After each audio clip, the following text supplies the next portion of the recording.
Hey everyone, Vincenzo Calla here, and welcome to episode 26 of Let's Discuss Politics.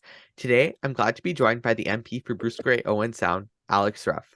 Alex was first elected to the House of Commons in 2019 election and was re-elected in 2021.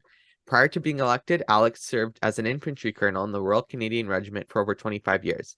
Among many of his accomplishments, he commanded an infantry battalion, approximately 1,000 soldiers, and was the chief of staff for the Canadian contribution to NATO training mission in Afghanistan from 2011 to 2013. In Parliament, Alex currently serves on the National Security and Intelligence Committee of Parliamentarians. Thanks, Alex, for joining me. Thanks so much for having me back, Vincenzo. I think we did this a couple years ago. Yeah, it's been a while since we last chatted. It's been a couple years, so it's crazy to think how fast time flies, but it's great to have you, and let's get this interview started. Absolutely.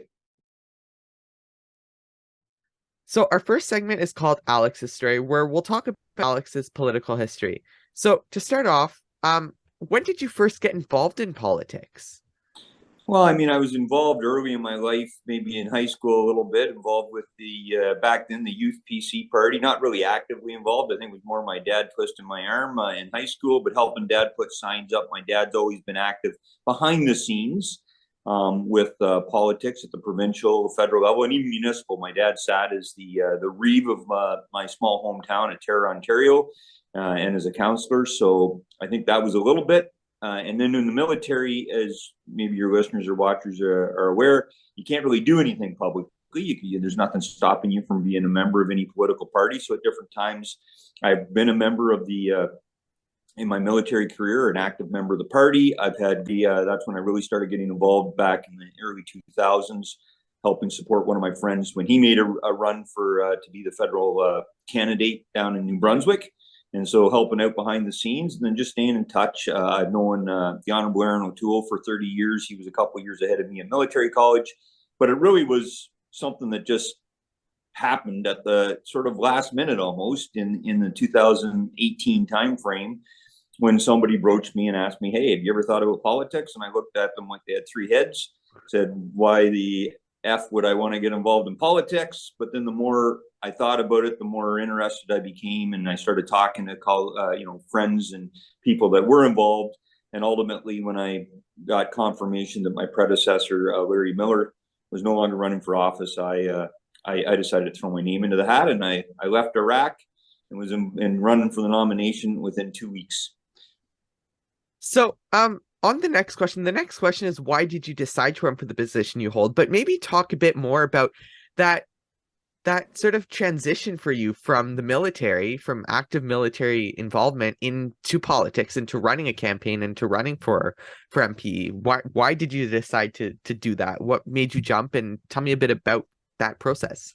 Yeah, so look, it's all really connected, as you explained at the start. I spent my whole adult life in serving Canada, and I just started getting more excited about and passionate about the possibility of continuing to serve Canada, just no longer having to wear my uniform, no longer having to shave every day, although that's changed in the military now too, that you no longer have to shave every day as well.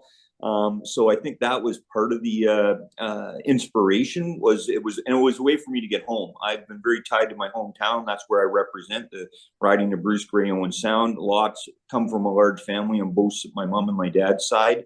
And I've always been attached. I've been going home for decades, speaking at local schools about the military and about the world in general, about leadership. And so it was an opportunity for me to get home. And I just got 10 years earlier than I would have. And so that's sort of why I decided to get involved, was to continue to make a difference and to do something different. I've always believed that all people should try to really push themselves to their limits and find out how they can exceed their own personal limitations. At the same time, find challenges. I think life's all about learning, and the great thing is when you make that transition. So to answer the other part of the question is, yeah, the transition was fast and furious. I made my mind up in early November of 2018, had to give the military sort of a minimum 30 days notice, but I was actually serving on a year-long mission in Baghdad, Iraq, with under a U.S.-led coalition to countering ISIS. And I was the deputy director of the ministerial liaison team, where we were trying to actually advance and professionalize the Ministry of Defense and the Ministry of Interior. Ministry of Interior is sort of like the equivalent of our public safety here in Canada, which controls other police forces. And so it was a fascinating experience. But then, yeah, trying to basically clear out of the Canadian Armed Forces from Baghdad, Iraq, left Baghdad on January the 2nd of 2019, got back to Canada on the 3rd. By the 11th, I had my uniform off, and my predecessor announced he was no longer seeking re-election on the 17th, I think. And I had a press release ready to go and hit the ground running, because it was a very contested nomination race for me to even become the candidate for the Conservative Party of Canada. Initially, there were 7 people interested, 5 on the final ballot, but I was successful in April 23rd of 2019, and then boom, right into a federal election. So it's been kind of a busy few years for me. Let's look at that, and let's look at your time serving as an elected official for the past 3 years now. I guess it's been about 3 years since the 2019 election. And we'll talk about your experiences and achievements as an elected official over these past few years. So, first off, what's your favorite part about serving your community as an elected official, serving the people in your riding? So I was actually just talking about this last week, and when I was, for the Remembrance Day week, when we were all back in the constituency, and I had the opportunity to speak at a couple more schools. That's actually the favorite part. I think I would have become a teacher if I would have got into the military anyway. I love taking the opportunity to discuss with youth across Canada, but in my riding. So that opportunity now, I get to actually go deliver presentations, nonpartisan ones, just talk about civics in general, the importance of democracy, and my unique background, having spent so many, different months and years of my life in other countries where they don't have the privileges that we have here in Canada. I can bring a unique perspective to that. So that's the favorite part, is doing the school presentations, but just talking in general to my constituents. I honestly believe the most important job of any elected official at whatever level they are is to listen. You only have municipal, it's unique. As soon as you get elected, you're actually in municipal government. But for the provincial and federal side here in Canada, unless you have that unique privilege of forming government and then getting selected to be in government, because a lot of people, don't understand that fully, that it's just the prime minister and the cabinet at the federal level that are really government.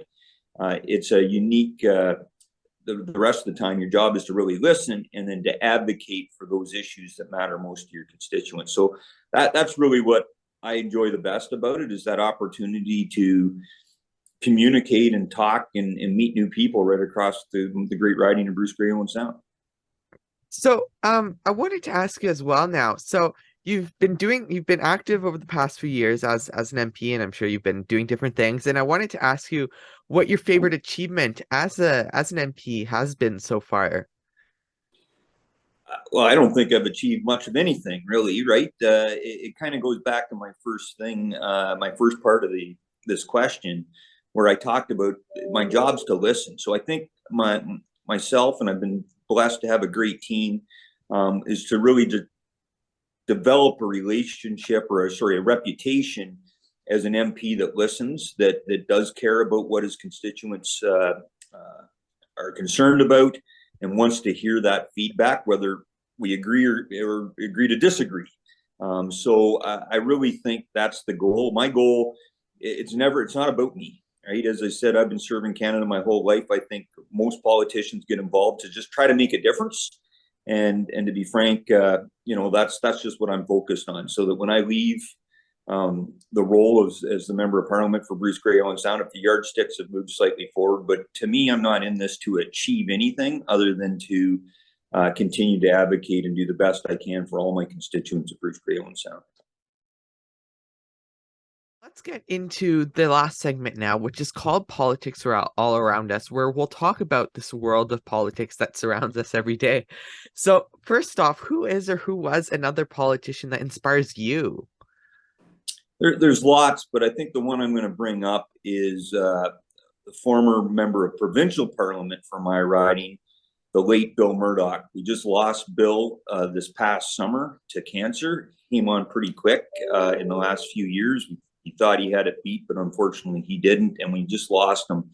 And Maverick Bogner Bill Murdoch is almost nationally renowned. He definitely is in Ontario. He sat for 20 some years at the provincial level. He was kicked out of Queen's Park a couple times, kicked out of the Ontario PC party at least once, because he always stood up for the constituents of Bruce Grey, Owen Sound. And so I come from a riding that has a long time reputation of doing that. So I think that's what inspires me, is just someone that has the moral courage to be in it for the constituents that elected them, the people first before even the party. So that's something that I firmly believe in. I mean, we're all part of a team. You got to work as part of a team. That's the way it works at provincial and federal levels of politics.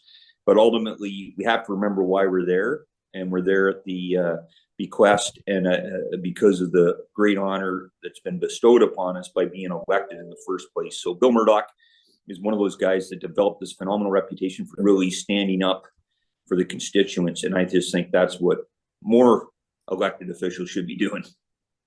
And finally, now I wanted to ask you, so as you continue to go forward and advocating for issues and advocating for the people of your riding, what do you think is an issue, and what do you see as an issue that needs to be focused on more, just in general? That's a great question. There's so many issues, right? Like, I mean, my riding, agriculture is huge. Seniors issues are huge. Rural broadband, veterans in the military, and all that. But I think I'll just leave my comments here. But one of the biggest challenges that I think we're going to face in the coming years, and it's really our economy, and how do we come up with a way to promote Canadian natural or national Canadian sort of resources. And I mean that in a broad brush, bigger, not just our natural resources like our oil and gas sectors, but our agriculture and what Canada is capable of doing. I think there's lots of time we get into discussions and people fail to realize why Canada is as wealthy and as fortunate as we are. And it's because of our natural resources and our agriculture. And to expand on this, we don't focus on how we can continue to grow that wealth in Canada. A lot of the privileges and great social benefits that we have, our universal health care, our backup social programs that help those most in need. We can't afford or do it unless we actually are creating wealth somewhere in this country. And so it's all tied to that. And where I want to say the challenge is right now, and I'm a conservative. We believe in free trade, but I think there's some unique challenges coming down the pipe with some of the global powers and the challenges in particular with China, and China and some of the other less democratic countries around the world have demonstrated that they aren't as keen to protect human rights, and they play hardball, and they don't play by the rules. And I think there's a reckoning coming with the West and in Canada in particular. But we got to recognize, look, we need to shore up our own domestic manufacturing, domestic production. And if we don't do that, we're going to continue to be at the whim of sort of other nations, and we can do better than that. So I really think that's an issue that we need to really get our head wrapped around, because the sooner we get going on that, the better off we'll be.